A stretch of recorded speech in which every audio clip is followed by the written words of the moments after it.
Story number 1. Lost on Halloween Night, a tale from Texas suburbs. As I sit in the dim light of my study, the memories of that night in 2001 creep back, wrapping around me like cold chains. There are moments in one's life that stay engraved in the mind, and that Halloween night was one of mine. I remember driving down that seemingly deserted Texas road with Amy, my fiancée. We were excited about our upcoming road trip. Our friends, Robert, a journalist, and Sarah, a historian, were to join us the next day. But as fate would have it, that evening, as the sun dipped below the horizon and the shadows of the Texas suburbs grew long, a wild coyote darted in front of our car. My heart raced as I swerved sharply, narrowly avoiding the animal but ending up off-road. The front of our car bashed against a tree. Still in shock, Amy and I gathered our belongings and limped towards a dimly lit motel sign we spotted a few yards away. The Lone Pine Motel seemed to have stood there for ages, witnessing many tales of its own. After checking in, we decided to see a medic in town for our minor injuries. Dr. Thompson, an old man with eyes that had seen too many tragedies, treated our bruises. When we mentioned our stay at the Lone Pine Motel, he hesitated, then simply said, "Be careful. Especially tonight." Confused, we thanked him and headed back. Later that evening, as I looked out of our room window, the woods nearby seemed alive. Ghostly apparitions appeared and disappeared, whispering of old tales and tragedies. I could hear faint cries, and every so often, an old-fashioned car horn. Halloween or not, this wasn't normal. Unable to contain our curiosity and feeling a sense of impending doom, we decided to investigate. Robert, having arrived early, was fascinated and saw a potential story. Sarah, with her knowledge of local history, revealed that in the early 1900s, a major train derailment occurred close by. Many had perished, and the tragedy was swiftly covered up to protect the town's reputation. The souls of those unfortunate victims were said to roam the area, especially on Halloween night. We spent the night exploring, guided by the spectral apparitions, uncovering remnants of the forgotten catastrophe. A rusted train signal, a child's shoe, a pocket watch frozen in time. As dawn approached, a ghostly figure stood by the road, flagging down phantom cars. It was the spirit of a conductor, warning others of the danger ahead. We realized that the many car accidents over the years on that stretch of road were possibly because of these spectral warnings gone awry. Sarah documented everything, hoping to bring peace to the restless souls by sharing their story with the world. Robert published it, and the town erected a memorial for the forgotten victims. The next Halloween was different. No apparitions, no eerie cries, just silence. Now, whenever I drive through the Texas suburbs, I slow down near the Lone Pine Motel, paying my respects to the souls that once roamed there. And I'm forever grateful for that fateful night that changed our lives and gave rest to many others. Story number 2. Haunting at Maple Hollow, Memories from Suburban New York.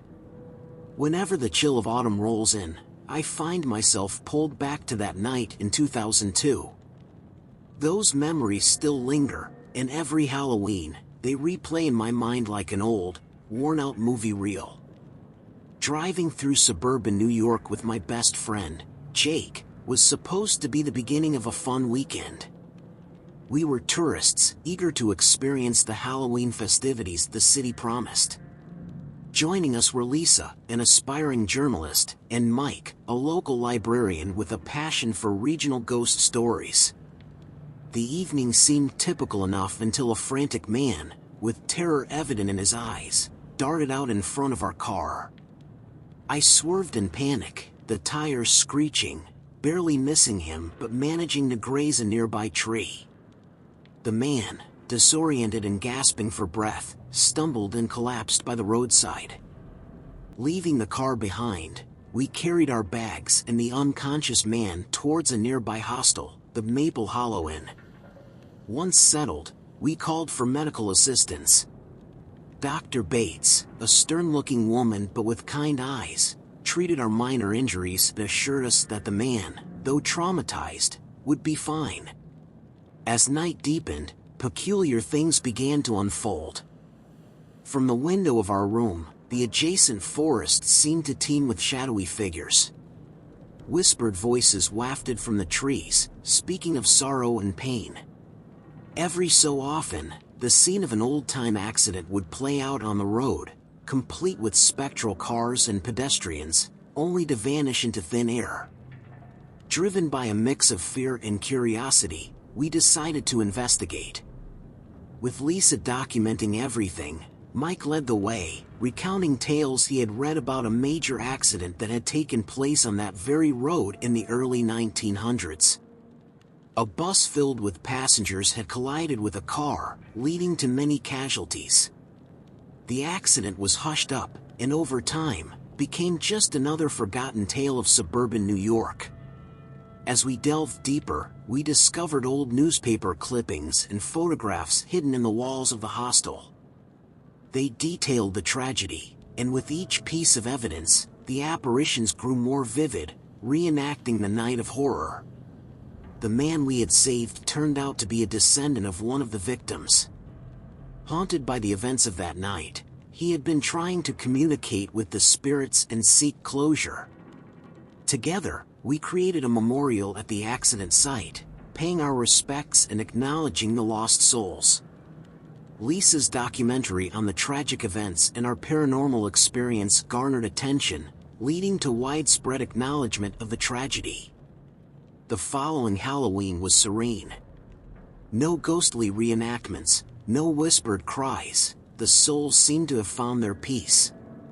To this day, when I pass by Maple Hollow Inn, I slow down, not out of fear, but out of respect. That Halloween night wasn't just another tourist adventure, it was a haunting journey that bridged the past and the present. Story number 3. Echoes of Elmswood, a Los Angeles Halloween tale. Even now, 2 decades later, the events of that Halloween night in 2003 still send shivers down my spine.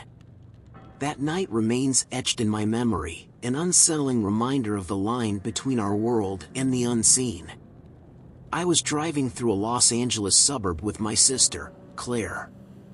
We were avid explorers, always eager to experience the unknown. Along with us were James, a detective with a penchant for mysteries, and Eliza, a local folklore expert. As the LA skyline faded behind us and the darkness of the suburbs took over, a wild coyote abruptly darted across the road. Startled, I swerved, avoiding the animal but ending up in a ditch. The car took minor damage, and with the encroaching night, we decided to find a nearby hotel. The Elmswood Inn beckoned us. An old Spanish-style building with ornate balconies, it seemed oddly out of place. Once we settled in, we sought medical attention. Dr. Martinez, a gentle elderly man with a keen sense of observation, took care of our bruises. His lingering gaze and cryptic words, "Stay indoors after midnight," left us bewildered. However, as night thickened, the reason became evident. The woods surrounding the hotel became a stage for spectral performances. Ghostly apparitions danced in and out of the trees, and the eerie sound of a car crash echoed repeatedly. Being the curious souls we were, instead of fleeing, we decided to dig deeper. James, with his investigative instincts, started gathering clues. Eliza recounted an old tale about a devastating accident on the road decades ago, involving a bus filled with revelers from a Halloween party. Many lives were lost, and the incident, due to its ghastly nature, was hushed up by the authorities. As we delved into the archives at the local library, we unearthed news reports and photographs of the tragedy. It became evident that the spirits haunting the woods were those unfortunate souls, still trapped in their last moments. With the help of Dr. Martinez, who turned out to be a descendant of one of the victims, we conducted a seance. Through it, we communicated with the spirits, understanding their pain and promising to bring their story to light. With Eliza's knowledge and James's detective skills, we created a memorial at the site of the accident, paying homage to the lost souls. Our gesture seemed to provide some solace. For the next Halloween, the woods around Elmswood Inn were silent. Every time I pass through that LA suburb, I am reminded of the thin veil separating our world from the one beyond.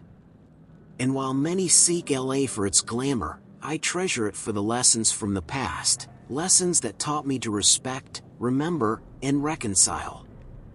Story number 4. Whispers of Westwood, a Halloween haunting in San Francisco's suburb. When I close my eyes, even today, the chilling events of Halloween 2004 play out in stark clarity. That night transformed our trip to San Francisco's suburbs from a fun-filled adventure to an eerie paranormal encounter. My buddy Ryan and I had planned this trip for months. He was an amateur photographer, always in search of the perfect shot. I was just a curious soul, eager for an adventure.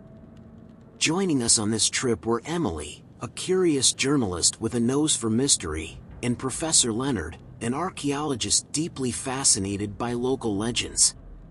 Driving through the winding roads of the suburb, the evening was taking a peaceful turn, until a man, wild-eyed and desperate, bolted in front of our car.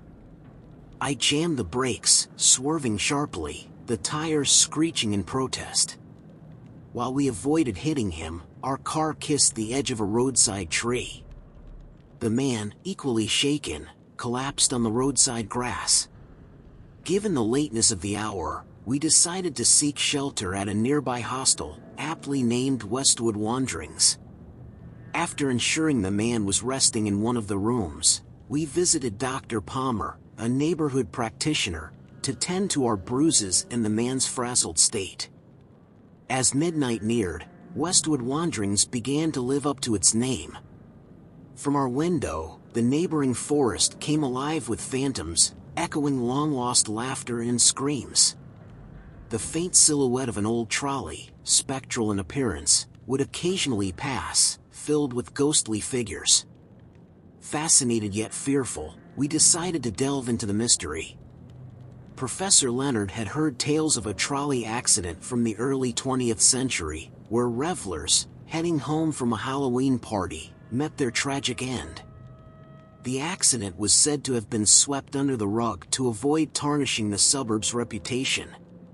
Emily, with her investigative flair, managed to dig out old news reports from a local library, confirming the professor's tales. The man we'd nearly hit was a descendant of one of the victims and had been seeing these apparitions every Halloween since he was a child. Determined to help the restless souls find peace, we held a candlelight vigil at the site of the old trolley tracks, honoring the lost lives. Professor Leonard recited old folklore verses, while Emily documented everything. When the next Halloween rolled around, the once haunted forest was serene. The spectral trolley and its ghostly passengers had moved on. Now, years later, when I reminisce about our trips, the haunting of Westwood stands out, not just for its eeriness but for the lessons it imparted. The past, if not acknowledged, lingers, and sometimes, all it seeks is recognition and respect. Story number 5. Mysteries of Miami's Marsh, a Halloween recollection. It's strange how some memories, no matter how many years pass, remain crisp and unblurred.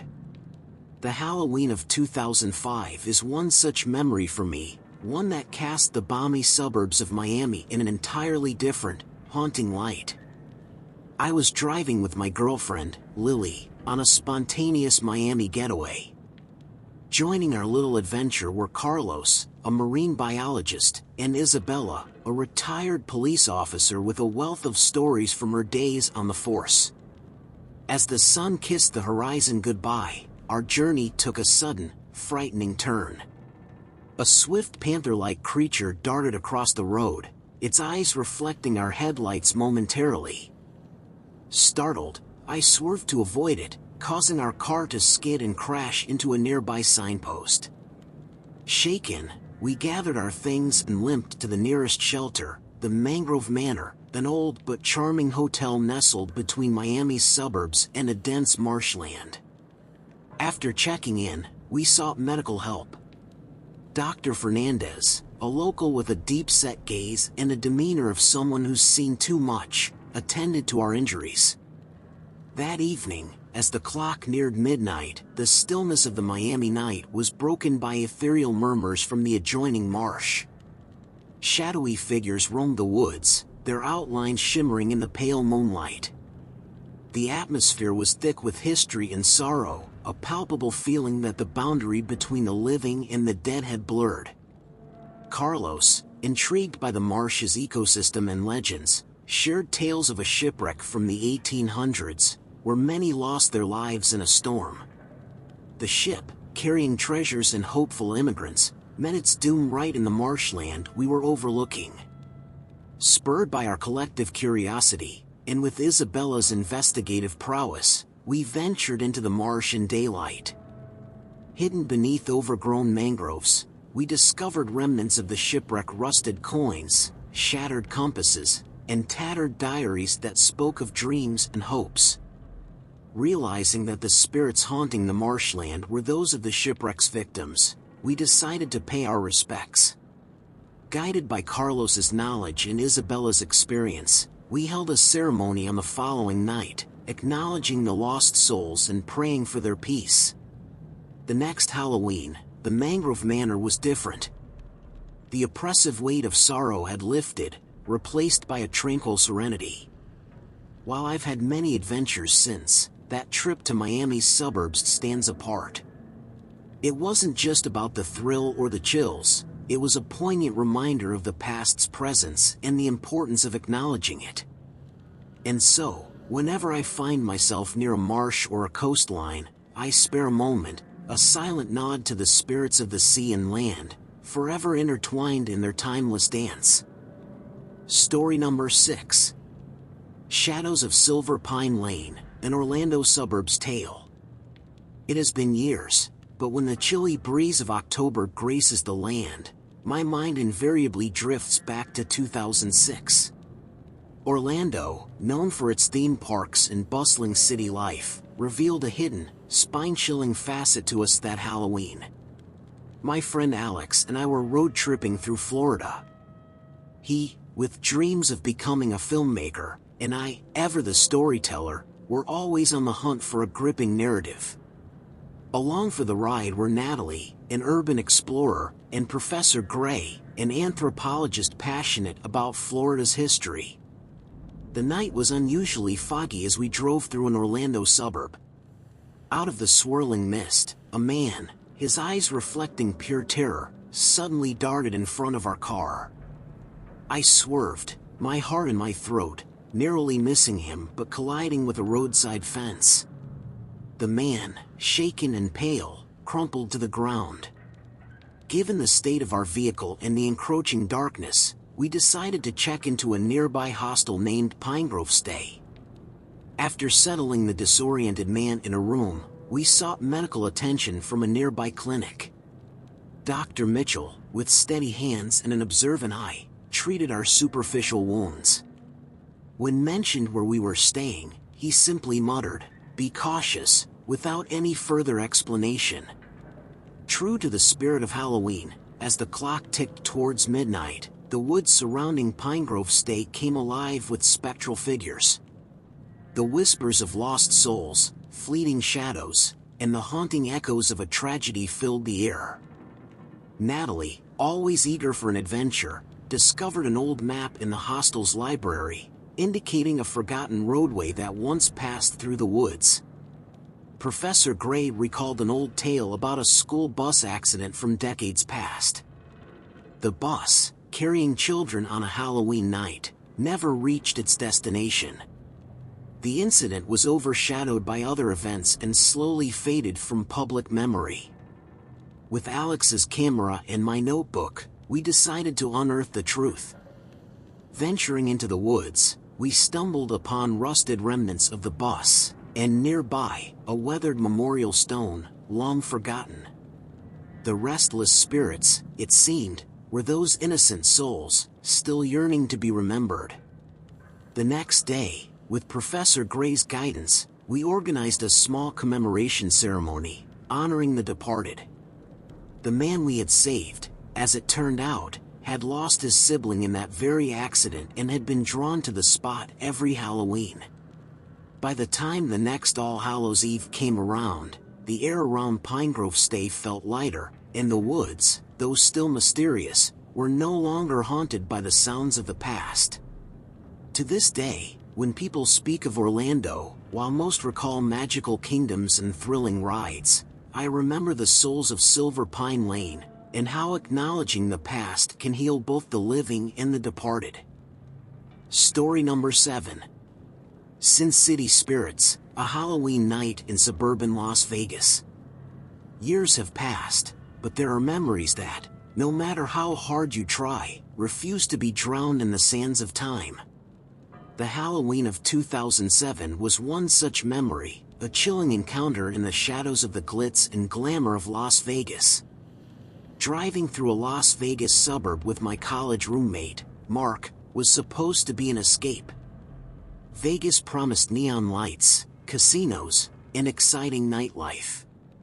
But fate had something far more haunting in store for us. Accompanying our escapade were Zoe, a young investigative journalist, and Dr. Allen, a historian with a deep passion for Nevada's uncharted past. Our car's headlights pierced the dark desert night when suddenly, a jackrabbit dashed in front of us. Reflexes kicking in, I swerved the car, narrowly avoiding the animal but grazing a boulder by the roadside.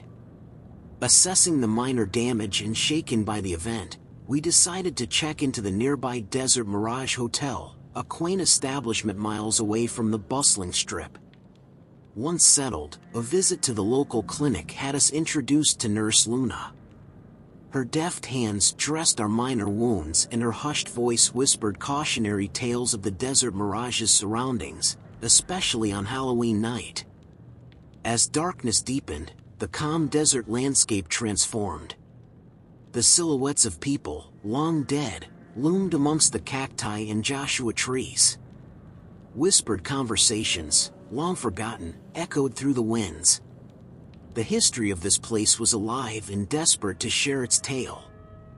With Zoe's fervor to uncover truths and Dr. Allen's extensive knowledge, our group was led to old newspaper clippings detailing a tragic event from the 1930s. A caravan, filled with hopeful prospectors seeking fortune in Las Vegas, met a dust storm tragedy right where the Desert Mirage Hotel now stood. Haunted by their unfulfilled dreams and untimely demise, these spirits sought acknowledgement and closure. Guided by the old articles and Dr. Allen's expertise, we created a makeshift memorial near the hotel, paying our respects to the departed souls. The subsequent Halloween nights were eerily peaceful. The whispers ceased, the apparitions faded, leaving behind a tranquil desert night. Though I've traveled to many places since that night, the Halloween in suburban Las Vegas remains unparalleled. Beyond the casinos and the frenzied life of the Strip, I encountered a story of dreams, hope, tragedy, and finally, redemption. Story number 8. Echoes of Ava Forest, a haunting tale from Honolulu's suburb. When most people think of Honolulu, images of pristine beaches and swaying palm trees come to mind. However, the events of Halloween 2008 showed me a darker, more haunting side of this paradise. My friend Leo and I were embarking on an adventure through the islands, eager to embrace the natural beauty and rich culture of Hawaii. With us were Layla, an ethnographer deeply rooted in Hawaiian traditions, and Evan, a paranormal investigator with a keen sense of the unseen. As we drove through a quiet suburb of Honolulu, the calm of the night was shattered when a disheveled man, eyes wide with terror, ran into the road. I hit the brakes hard, swerving the car, narrowly missing him, but scraping against a roadside banyan tree. Stunned, we decided to take refuge in Ava Hostel, nestled on the edge of the dense Ava forest. Once we had settled, we visited a nearby health center where Nurse Kala treated our scrapes. When she learned of our stay at Ava Hostel, she gave us a cautious look and whispered, "Respect the spirits, especially tonight." As night deepened, the forest adjacent to the hostel came alive with spectral visions. Ethereal chants resonated, and ghostly hula dancers moved rhythmically in the moonlight. Shadows of ancient warriors patrolled, and every now and then, the phantom of an old vehicle would crash and dissipate. Layla, with a heavy heart, shared tales of a fateful night decades ago. A convoy, celebrating an island festival, had tragically plunged into a ravine in Ava Forest.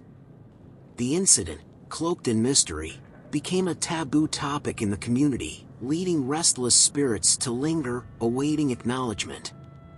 Evan's equipment, designed to detect paranormal activity, went haywire near the site of the accident. Together, with Layla's cultural insight, we decided to conduct a traditional Hawaiian ceremony, seeking to appease the restless spirits. As dawn broke, we placed leis at the site of the tragedy, chanted age-old hymns, and danced the hula, honoring the departed souls. The man we'd nearly hit, a descendant of one of the victims, joined our ceremony, tears streaming down as he too sought closure. The following Halloween, the Ava Forest was serene. The chants were silent, and the ethereal dancers had found their peace. The beauty of Honolulu, for me, now lies not just in its beaches or volcanoes but in its profound connection to the past. That Halloween night wasn't merely a ghostly encounter, it was a poignant journey through history, tradition, and healing. Story number 9. Whispers of Willow Creek, Halloween Horrors in Suburban Washington, D.C. There are memories, some steeped in sunlight and joy, and then there are those bathed in the chilling blue of moonlight, etched forever in your mind. My trip to suburban Washington, D.C. in 2009 was definitely of the latter kind. It was supposed to be a simple vacation. I was driving with Peter, my childhood friend. Both of us had an insatiable wanderlust and had decided on an impromptu Halloween trip to the capital. Along for this journey were Amanda, a folklore professor, and Derek, a journalist with a fondness for uncovering hidden histories. As our car cruised along the shadowed roads of suburban D.C., a sudden blur caused me to swerve violently. A deer, startled and wide-eyed, had darted across the road. Though we managed to avoid a collision, our car wasn't so lucky with a nearby tree. Given the night's eerie atmosphere, we unanimously decided to seek refuge in the closest hotel, the Willow Creek Inn. Having bandaged up our minor injuries with the help of Dr. Elaine, we decided to relax and make the best of our unexpected halt. However, as the clock inched closer to midnight, unsettling phenomena began. From the window of our rooms, the surrounding woods seemed to seethe with spectral energy. We could discern figures moving silently between the trees, a haunting lament echoing softly. Intrigued, Amanda and Derek started piecing together the jigsaw of this place's history. Local legends spoke of a tragic train derailment that had occurred decades ago near Willow Creek. A tragedy that had been overshadowed by the world wars and thus was barely a footnote in history. Driven by a mix of fear and a desire for the truth, we ventured to the old railway tracks. As moonlight illuminated the rusted rails, ghostly apparitions of passengers emerged, replaying their final moments. The weight of their unacknowledged tragedy hung heavy in the air. With Amanda's knowledge of rituals and Derek's keen sense to give them the recognition they deserved, we set about creating a makeshift memorial at the site. As dawn approached, we lit candles, recited the names we could gather from old newspapers, and hoped our gesture would bring some solace to the restless spirits. The following year, news reached us that the disturbances at Willow Creek had ceased. The spirits seemed to have found peace. Looking back, that Halloween night wasn't just a horror story for campfires. It was a journey into the past, teaching us that sometimes, all souls, living or departed, seek His acknowledgement and peace. Story number 10. Ghosts of Green Hollow, Unearthed Secrets in Chicago's Suburbs. Every time I feel the chill of October, my mind invariably goes back to 2010. Most think of Chicago for its towering skyline and bustling streets, but its suburbs? They have secrets that have left an indelible mark on my memories. I was on a college expedition with my friend, Mike. We had both always been intrigued by the rich history and urban legends surrounding Chicago. Joining our exploration were Clara, a local historian, and Robert, a medium with reputed psychic abilities. Driving through the quiet Chicago suburbs, our jovial chat was suddenly halted when a frantic man ran across our path. With Mike's swift reflexes, we managed to avoid a collision, but our car sideswiped a lamppost. With night setting in and the air thick with foreboding, we checked into Green Hollow Hostel, an old and oddly somber establishment. Post the accident, we sought medical attention from Dr. Samuels, a local practitioner. As he treated our wounds, he gave us a cryptic warning about staying in Green Hollow on Halloween night. And true to his words, as the hours ticked away, the area surrounding the hostel seemed to awaken with ghostly vigor. Shadowy figures roamed the adjacent woods, their spectral cries echoing with anguish and regret. Clara shared a spine-chilling tale about a historical disaster in the early 1900s. A bus filled with factory workers had careened off the road, plunging into a deep ravine. The accident, due to its tragic magnitude, had been hushed up and forgotten, leaving the spirits of the departed restless. Compelled by a mix of curiosity and a desire for truth, Robert conducted a séance, seeking to communicate with the spirits. We learned their names, their hopes, and their unfulfilled dreams. They conveyed their desire for their story to be known, to be remembered. Guided by Clara's research and Robert's communion with the spirits, we erected a small monument in the woods, inscribing the names of the lost souls and detailing the tragic event. The next Halloween, news reached us that the hauntings at Green Hollow had subsided. The spirits, no longer bound by their untold story, had found their peace. Every Halloween since, while most speak of ghouls and monsters, I recount the tale of Green Hollow. It's a story not of fear, but of the power of acknowledgement, memory, and redemption. Story number 11. Legends of Larchwood Lane, Unsettling Shadows in Suburban Boston. The cold gusts of October, even a decade later, always bring back the haunting memories of that fateful 2011 trip. Boston, a city of historical landmarks and tales, held for me an eerie secret in its quiet suburbs. Driving with my wife, Anna, we had planned a quiet getaway. Enjoying the fall colors, we were accompanied by Greg, an archaeologist with an interest in colonial history, and Eleanor, a local journalist known for her investigative prowess. The journey took an unexpected turn when a raccoon rushed across the road. Instinctively, I swerved our vehicle, avoiding the creature but colliding with a milestone marking Larchwood Lane. The unsettling feeling from that accident nudged us to take shelter for the night at the Larchwood Lodge, a colonial-era hotel nestled within dense woods. Post-accident, Dr. Matthews, a practitioner from the local clinic, attended to our minor injuries. He cryptically remarked about the peculiar nature of Larchwood Lane on Halloween nights. As night deepened, the serenity of the suburbs transformed into an unsettling atmosphere. The thickets of Larchwood Woods harbored phantoms, whispering tales of anguish. Figures in colonial attire wandered aimlessly, their faces etched in sorrow. Greg, drawing from his expertise, recounted tales of the infamous Larchwood Massacre of the 1700s. A dispute between settlers had escalated into a bloody confrontation, leaving countless dead. Eleanor, intrigued, managed to uncover old documents and newspaper clippings that hinted at this tragedy, which had been buried in time. Realizing that the restless spirits were the souls of Larchwood's forgotten tragedy, we decided to pay our respects.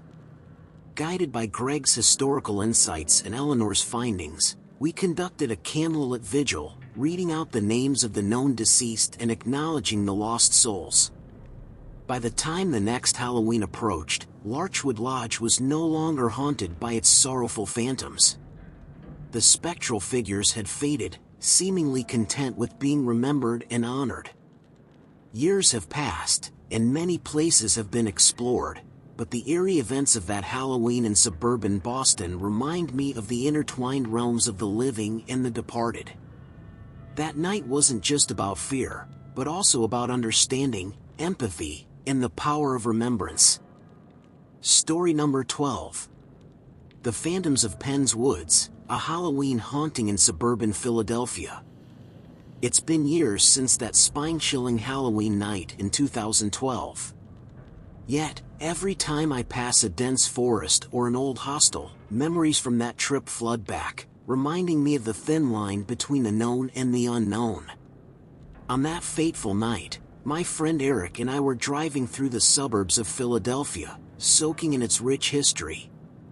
We had with us Julia, a budding anthropologist, and Thomas, a seasoned police detective who loved exploring places during his off-duty hours. Our light-hearted banter was interrupted when a disoriented man suddenly ran in front of our car. Managing to swerve just in time, we avoided him, but a nearby tree bore the brunt of our detour.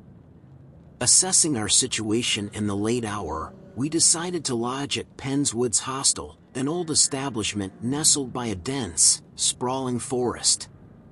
Post the accident, Dr. Reese, a local physician, tended to our minor injuries.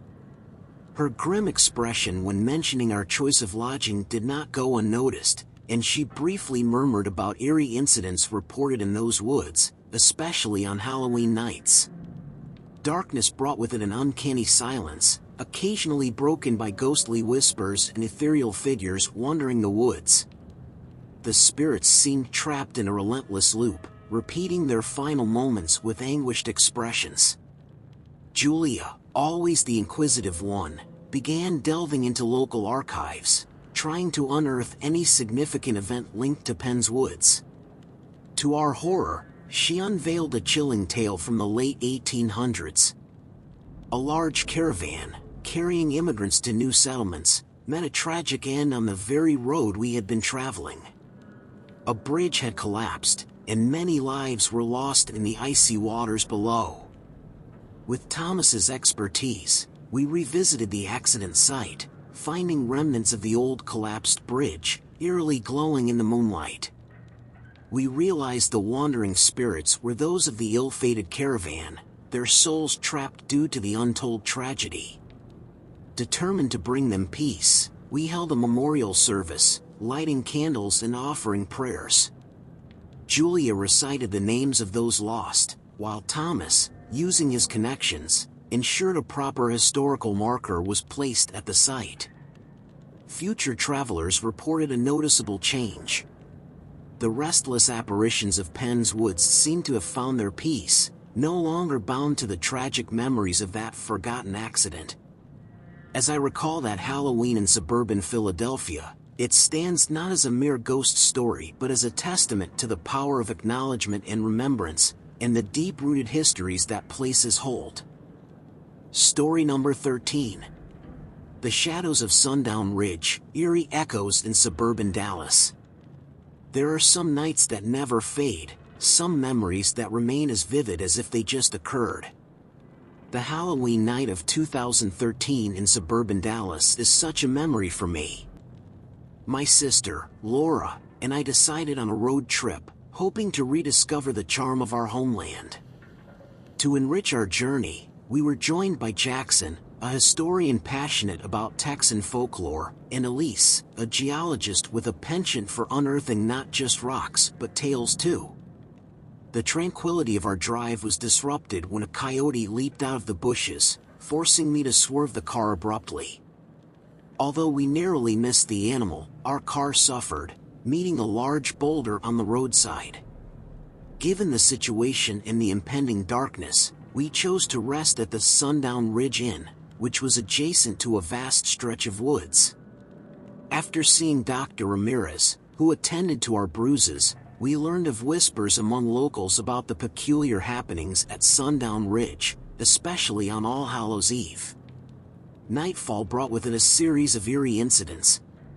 The woods seemed alive, not with the sounds of nature, but with spectral murmurs and ghostly apparitions, many appearing to be in distress.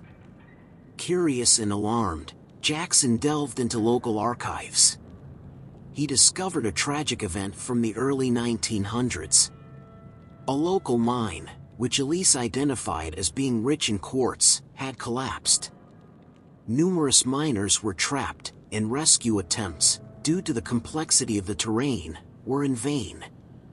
The news, given the influential mine owners, was hushed up, leading to a collective amnesia regarding the tragedy. The souls, it seemed, haunted Sundown Ridge, trying to tell their story. With Jackson's historical account and Elise's understanding of the mine's layout, we decided to pay homage to those lost. On the chilly Halloween night, we ventured to the mine's entrance. Lighting candles, we held a moment of silence, acknowledging and mourning the departed. Laura, with her melodious voice, sang an old miner's hymn, the words echoing through the vastness of the Texan night. Following that night, Sundown Ridge regained its peace. The restless spirits, now acknowledged and remembered, seemed to have found solace. Every year since, when October's chill sets in, I'm reminded of that night in suburban Dallas. A night where history, tragedy, and the supernatural converged, teaching us the importance of remembrance and respect for the souls who once were. Story number 14. Whispers of the Wildfire Woods, a Halloween chronicle in suburban Phoenix. I often say that memories are like faded photographs. However, some remain etched, sharp and clear, refusing to fade. The Halloween of 2014 in suburban Phoenix is one such memory that clings to me. That fall, my best friend Alex and I, students from a nearby university, were on a research trip. We were joined by Rachel, a fervent environmentalist, and Daniel, a local reporter always on the lookout for intriguing stories. As we drove through a particularly desolate stretch, an emaciated man, wild-eyed and disheveled, darted out onto the road. Braking hard, Alex managed to swerve, avoiding a collision with the man, but our car grazed a tree. Given the damage and the impending night, we decided to stay at Wildfire Woods Hostel, an isolated establishment near a dense forest. After receiving medical attention from Dr. Holt for our minor scrapes, we were told of strange occurrences that plagued the woods around the hostel, especially during Halloween. Night descended with an oppressive weight. Whispered voices emerged from the woods and ghostly silhouettes danced in the shadows. Their mournful eyes seemed to search for something, or perhaps someone. Rachel, deeply connected to the land, felt an immense sadness emanating from the woods. Daniel, intrigued, began interviewing older locals. He discovered a long-forgotten tragedy from the 1940s. A wildfire had engulfed the area, destroying numerous homes and claiming many lives. The victims, many of whom were travelers, were never identified, and thus, their spirits remained restless. Guided by Rachel's sensitivity to nature and Daniel's newfound knowledge, we decided to honor those nameless souls. We erected makeshift memorials, placing flowers and candles, and held a vigil, sending prayers for their peace. The subsequent Halloweens were different. Travelers to Wildfire Woods Hostel recounted tales not of haunting spirits, but of a serene forest, the air filled with warmth and an inexplicable feeling of being watched over. Whenever I pass that stretch near Phoenix, my mind drifts back to that eerie Halloween night. It serves as a reminder of the untold stories that lie hidden, waiting for someone to listen, to remember, and most importantly, to care. Story number 15. Echoes from Elmsworth Estate, a Halloween haunting in suburban San Diego. The past has a strange way of echoing into the present. Memories of the Halloween night of 2015 in a San Diego suburb are a testament to this. Even as the years roll on, the vividness of that night remains. My brother, Ethan, and I decided to embark on a coastal road trip. The trip was meant to be a serene escapade until a coyote darted onto the asphalt. The sharp swerve that followed ensured the animal's safety, but our car wasn't as fortunate, having met a roadside signpost. Evaluating the damage and realizing the sun had already set, we opted to stay at the Elmsworth Estate Hotel, a vintage establishment known for its historical significance. Once settled, we were approached by Lydia, an architect researching historical buildings, and Kevin, a psychic medium in search of spiritual encounters. Post our medical checkup, courtesy of Dr. Fletcher from a neighboring clinic, we returned to find the hotel bathed in an eerie moonlight. As the clock neared midnight, apparitions began appearing from the adjoining woods, their transparent forms whispering tales of woe. Their mournful gazes and gestures seemed directed towards the road. Kevin, sensitive to spiritual energies, felt an overwhelming sorrow from these spirits. Lydia, piecing together historical data, uncovered a harrowing tale from the 1920s. The road adjacent to the hotel was once the site of a major rail accident. A train had derailed, leading to numerous fatalities. The hotel, then a mansion, served as a temporary morgue. The families of the deceased, many of whom were tourists like us, never received closure, leading to restless spirits haunting the place. Realizing the weight of this tragedy and guided by Lydia's findings and Kevin's mediumship, Ethan and I decided to host a memorial. We laid out candles, flowers, and photographs from the archives, and offered prayers for the departed souls. The subsequent Halloweens at Elmsworth Estate were notably calmer. Guests reported an air of peace, with some even claiming to see benevolent spirits guiding lost travelers. Every Halloween, as the memories flood back, I remember that night in suburban San Diego. A night which taught us that history, if left unacknowledged, can return, seeking the closure it was once denied.